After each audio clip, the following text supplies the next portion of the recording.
Kesatuan rakyat, kesatuan jiwa, kerajaan perpaduan. Teruskan bersama di dalam channel ini untuk perkembangan-perkembangan isu semasa, isu politik, dan isu-isu hangat di Malaysia pada hari ini. Jangan lupa teruskan bersama di dalam channel ini. Tekan butang like, share, dan subscribe channel ini untuk perkembangan terkini politik di Malaysia.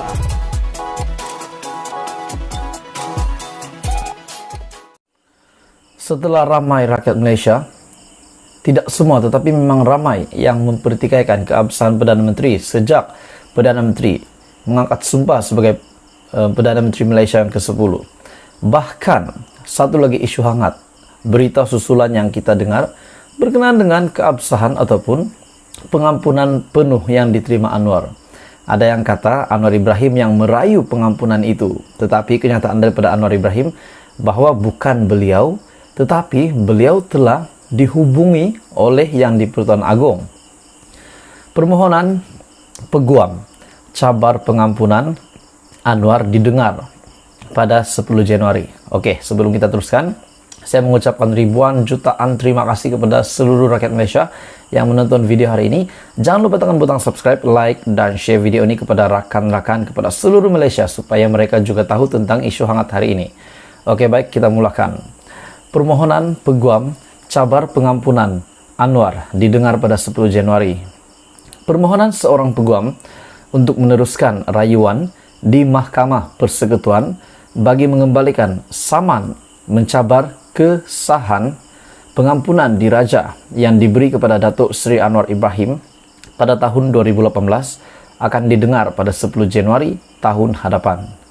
Peguam Muhammad Khairul Azam Abdul Aziz memohon kebenaran untuk merayu susulan keputusan Mahkamah Rayuan pada 21 September tahun yang lepas yang membenarkan rayuan Anwar untuk membatalkan saman difailkan terhadap Perdana Menteri itu dan Lembaga Pengampunan Wilayah Persekutuan.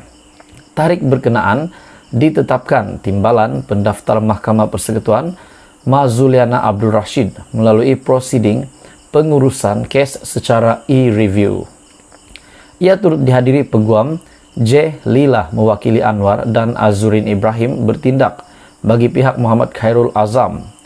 Muhammad Khairul Azam yang memfailkan saman bermula pada 26 Februari tahun 2020 dengan menambahkan Lembaga Pengampunan dan Anwar sebagai defender, mendakwa beberapa tindakan tidak berperlembagaan diambil bagi memastikan Anwar menerima pengampunan yang membebaskannya dari penjara susulan PRU ke-14.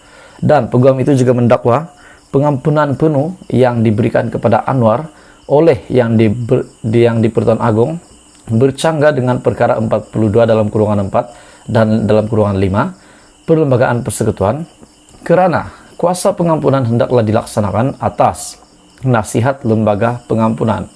Ketika itu, katanya, Lembaga Pengampunan belum dibentuk dengan sempurna berikutan negara baru selesai menjalankan PRU 14 pada 9 Mei 2018 dan dalam proses membentuk kerajaan baru.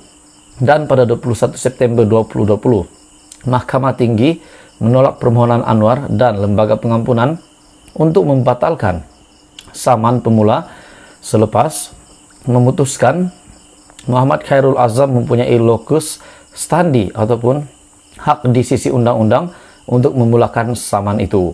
Ia diputuskan atas alasan beliau ahli masyarakat umum dan berkelayakan sebagai peguam, serta wujud isu yang boleh dibicarakan dan perlu didengar sepenuhnya. Bagaimanapun, Mahkamah Rayuan membenarkan rayuan Anwar dengan memutuskan keputusan itu dibuat berdasarkan pelaksanaan hak pengampunan diraja yang tidak dapat diubah atau disahkan oleh mahkamah. Jadi tuan-tuan dan puan semua, apa komen anda berita hari ini? Adakah perlu dipertikaikan lagi ataupun adakah keabsahan pengesahan pengampunan penuh yang diterima Anwar Ibrahim ini sebenarnya melanggar perlembagaan ataupun undang-undang? Jadi apa komen anda? Anda boleh komen di video ini. Teruskan bersama di dalam channel ini. Salam sejahtera Malaysia, tuan-tuan dan puan-puan semua. Selamat datang ke channel Fels Lifestyle. Jangan lupa tekan like, share, dan subscribe channel ini supaya kamu tidak terlepas perkembangan-perkembangan politik dan isu-isu semasa daripada channel ini. Oke, baik tuan-tuan dan puan-puan semua, dikabarkan Perhimpunan Agung UMNO yang diadakan dalam masa yang terdekat ini pada Januari, dan menjadi isu hangat, menjadi perbualan ramai orang, terutamanya kepada peminat ataupun pengundi UMNO. Siapa yang akan menjadi Presiden UMNO? Dan siapa yang akan menjadi timbalan Presiden UMNO? Adakah Zaid Hamidi dan Tok Mat dikekalkan? Ataupun akan ada pengundian baru? Ataupun sistem demokrasi di dalam parti UMNO mungkin tidak lagi aktif dan mereka berdua akan dikekalkan. Hari ini satu kenyataan daripada Ahmad Maslan yang paling mengejutkan dan saya nak share kepada kamu semua. UMNO pindah perlembagaan, gugur keahlian, tambah perwakilan. Gugur keahlian. Siapa yang nak kena gugur? Mari kita baca berita ini. Mari kita lihat. UMNO akan membuat pindaan perlembagaan, membabitkan pengguguran keahlian serta pertumbuhan perwakilan pada Perhimpunan Agung UMNO yang akan diadakan pada 11 Januari hingga 14 Januari pada tahun 2023. Setiausaha Agung UMNO, Datuk Seri Ahmad Maslan berkata, pindaan dua fasal perlembagaan parti itu akan dibentangkan Naib Presiden Datuk Seri Muhammad Khalid Nordin. Katanya, pembentangan pindaan perlembagaan itu akan berlangsung dalam Perhimpunan Agung UMNO khas pada 13 Januari yang dijadwalkan bermula kira-kira 11.30 pagi selepas selesai ucapan dasar Presiden.